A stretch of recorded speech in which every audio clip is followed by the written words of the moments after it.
सदगुरु के दरबार में,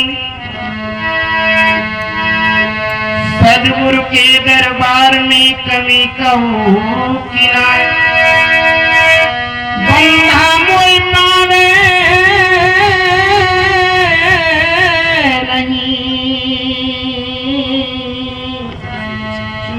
चाकरी। जय हो माय। देखिए, सदगुरु के दरबार में किसी बात की कमी नहीं है। कमी है तो केवल लेने की है।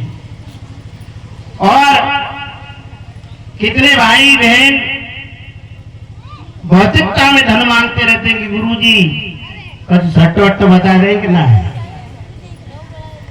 गुरुजी कछु बताए दे को नाती जन्म है के नाती, गुरुजी बताए दो कुछ फलानो काम बनाने के लिए 52 बीघा जमीन ना हो जाएगी कि नहीं हो जाएगी।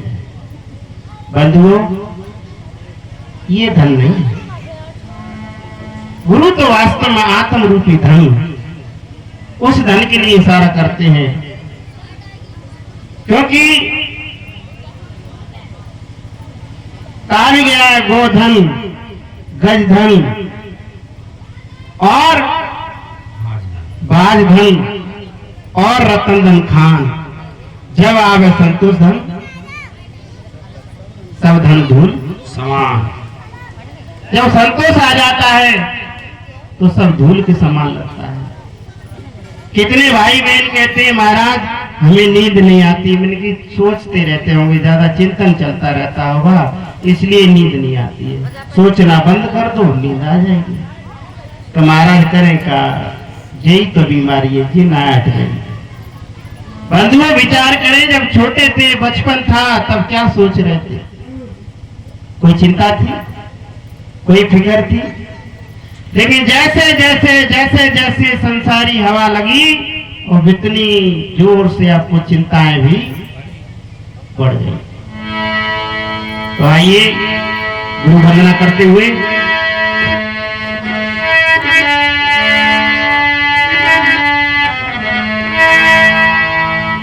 गुरुदेव मेरी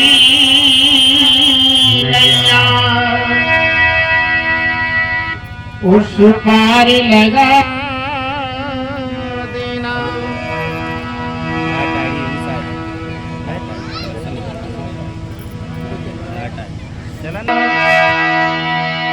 उस पार लगा देना।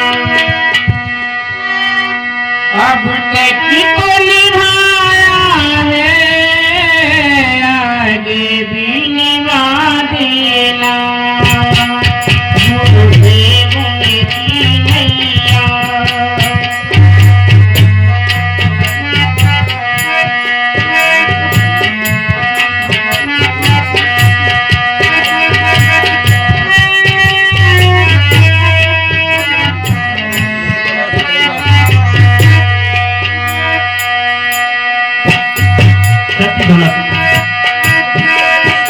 गुरुदेव मेरी नैया उस पार लगा देना।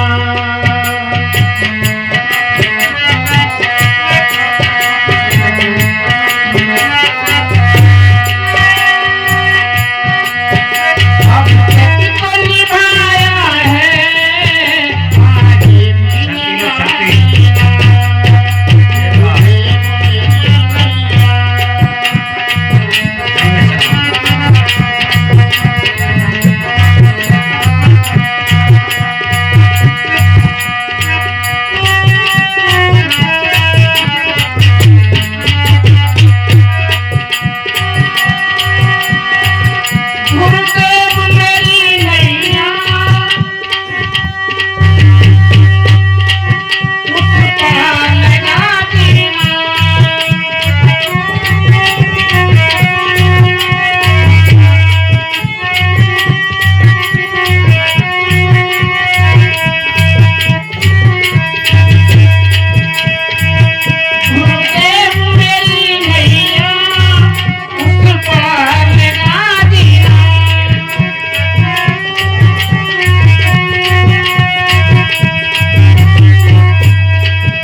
तक तो निभाया है, आगे भी निभा देना, उस पार लगा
सामने रखी है। हाँ जी बोलो।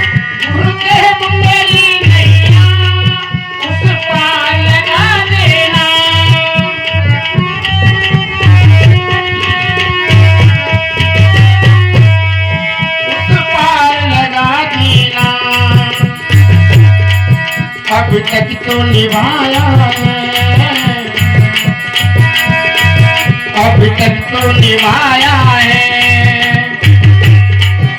आगे भी निभा देना, उस पार लगा देना, गुरुदेव मेरी नैया।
आकर के बचा लेना, उस पार लगा देना, गुरुदेव मेरी नैया, उस पार लगा देना।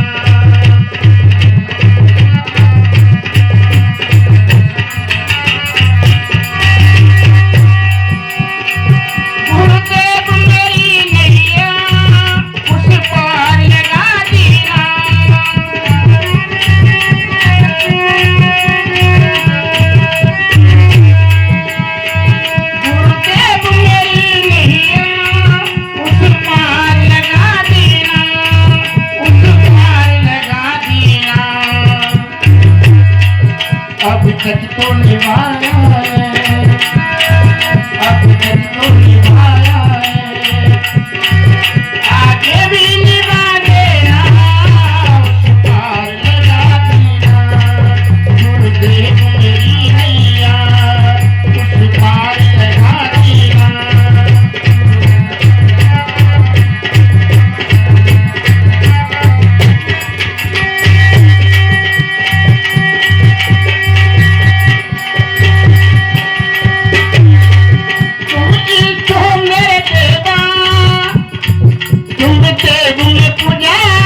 चरणों में जगह कर,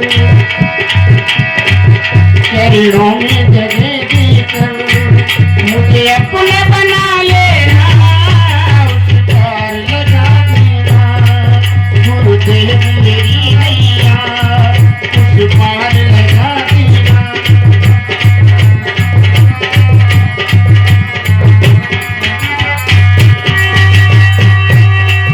गुरुदेव मेरी नैया उस पार लगा देना,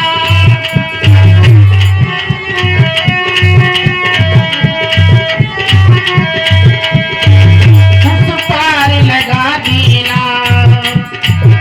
अब तक तो निभाया है, अब तक तो निभाया है, आगे भी निभा देना, उस पार लगा देना, गुरुदेव मेरी नैया।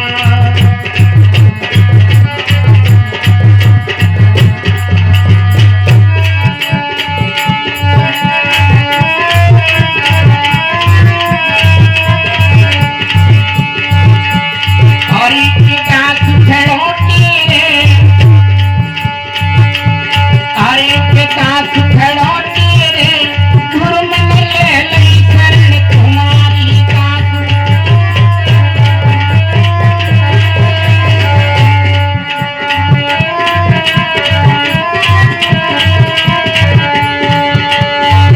ये गुरु मन ले लई शरण तुम्हारी,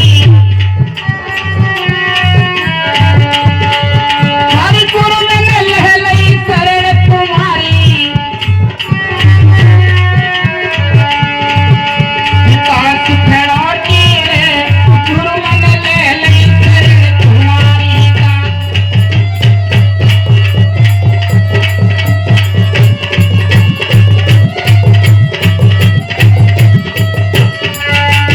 बोलिए गुरु महाराज की, संत समाज की, भक्त समाज की जय।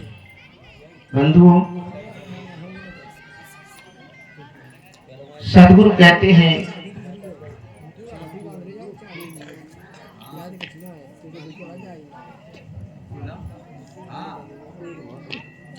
गुरु भक्ति कर देते हैं सकल पाप का नाश, जैसे जिंदगी आपकी पड़ी पुरानी घास। ये साखी का बहुत ही सुंदर सदगुरु ने भावार्थ दर्शाया है। अगर ये साखी हमारे गले उतर जाए तो फर्क क्या है कि हम सत्संग अंदर नहीं जाने देते हैं। यदि सत्संग अंदर चला जाए तो मैं दावे के साथ कहता हूं कि पूरा घर आंगन बदल जाएगा। लेकिन हमारे भाई बहन क्या करते हैं कि आगे आगे पाठ और पीछे से एक जगह सत्संग हो रहा था, बड़ी भीड़ जुड़ी हुई थी, और ये तो खैर एक छोटा ही सा मंच है, लेकिन जहां लाखों लाखों की भीड़ होती है वहां भीड़ की भीड़ जाती है बड़ी श्रद्धा के साथ और वहां सेवा करती है। लेकिन उसके पश्चात उस भीड़ में भी वो कुछ ले नहीं पाते। बंधु, एक माता जी सत्संग सुनने के लिए गई, सत्संग सुनने लिए। उनके पति देव किसान थे, खेती का काम करते थे। उन्होंने अपने पति से कहा सुबह ही कि देखो जी आज सत्संग होने जा रहा है और मैं सत्संग में जाऊंगी। उन्होंने कहा ठीक है देवी जी चली जाना, लेकिन बच्चों के लिए खाना पीना बना करके आप चले जाना। क्या आप नहीं चलोगी? उन्होंने कहा देखो खेत में बहुत काम है, तो मैं खेत में काम कर लूंगा और शाम को जब आप आ जाएंगे सत्संग में से, तो शाम को जब खाना पीना खा करके और तुम मुझे सुना देना, तो आम के आम गुठलियों के दाम हो जाएंगे, क्योंकि घर का काम भी नहीं बिगड़ेगा और मुझे भी गुरु महाराज की बातें सुनने के लिए मिल जाएंगी। देवी ने कहा ठीक है। बंधुओं, देवी जी तो चली गई सत्संग सुनने और पति महाराज भी बेचारे चले गए खेत में, अपने लड़ाई उड़ाई करते रहे। यहाँ पे भी मैं देख रहा हूं काफी भाई बहन तो ताश जुआ पत्ते में लगे और कुछ भी काम नहीं है उनके पास, लेकिन अच्छी जगह जाने के लिए समय नहीं। बंधुओं, देवी जी जब सत्संग सुनने के लिए गई और पति महाराज खेतों में काम कर रहे थे, सत्संग खत्म हुआ। सत्संग में बड़ी सुंदर सुंदर बातें सुनाई कि देखिए सबसे उत्तम काम है सेवा करना। पहला काम क्या है? सेवा करना। और दूसरा काम है अपने परिवार को बढ़िया अच्छा खाना खिलाना। तीसरा काम है अपने पति की आज्ञा का पालन करना। माइक बिगड़ गया। बंधुओं, सत्संग समापन हो गया। देवी जी सत्संग सुनने के बाद प्रसाद वितरण हुआ। प्रसाद लेकर के घर आई। इधर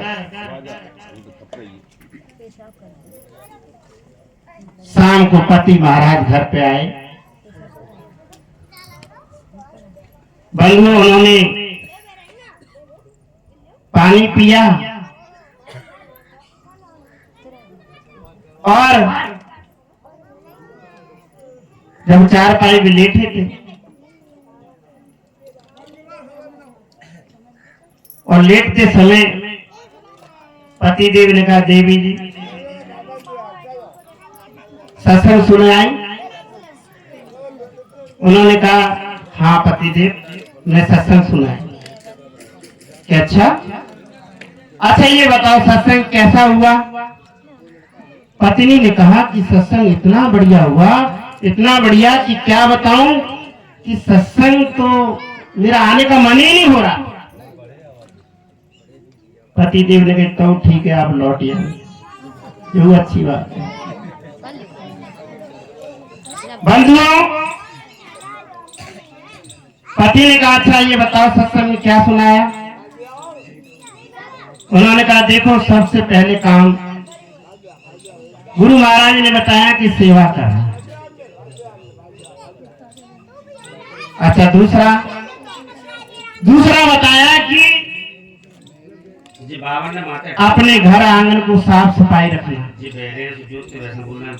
और तीसरा काम ये था कि बढ़िया भोजन अपने खाए और बच्चों को खिलाए, अपने पति को खिलाए।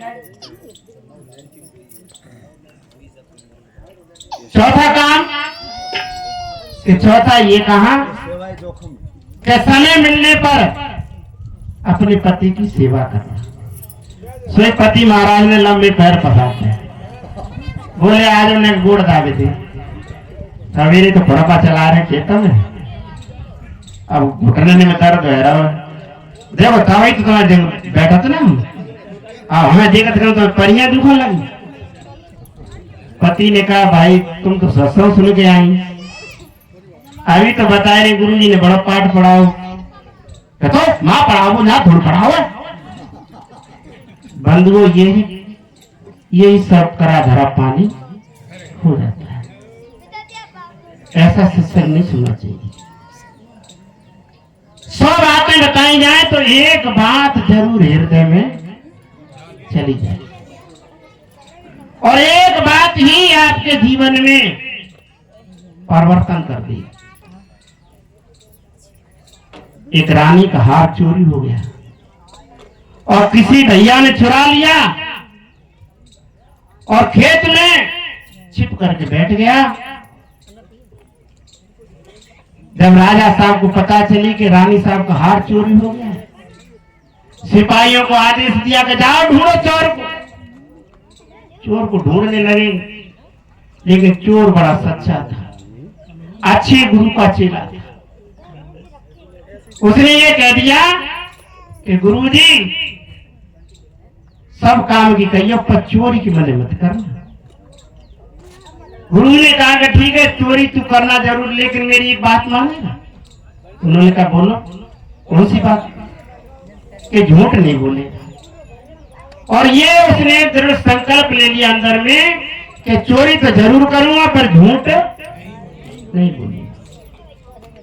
बंधुओं, सिपाही आवाज लगा रहे घोड़ों पे कि भैया रानी साहब का हार चोरी हो गया, हार चोरी हो गया। उसके कानों में आवाज गई खेत में, ईख के खेत में छुपो बैठो, गन्ना खेत में। और एकदम हाथ ऊंचा उठा करके बोला भैया चोर यहाँ यहाँ यहाँ बैठा है यहाँ। दरोगा सिपाही चौंके, उन्होंने कहा कि भैया जी तो बड़ा चोर अच्छा है, ये कैसा चोर, ऐसी डर भी नहीं कि हाँ तुमने चोरी की है? कहा मैंने चोरी की है भैया, आ जाओ आ जाओ आ जाओ। कि भैया तुम ही बाहर आ जाओ, इक्की खेत में हम अंदर आ गए। तो सिपाही डर पते के कोई कट्टा अट्टा न चलाए। बंधुओं बाहर आ गया और बाहर आकर के दरोगा जी ने कहा हाँ क्या चोरी की? कि ये हार चुराया है। जेब में से निकाल करके हार दिखा दिया चमकता हुआ। जैसे ही हार देखा, दरोगा ने कहा चोर तो हमने बहुत देखे पर ऐसा दमदार नहीं देखा। अच्छा चलो आपको राजा साहब के पास ले चलते हैं। चलिए ले गए।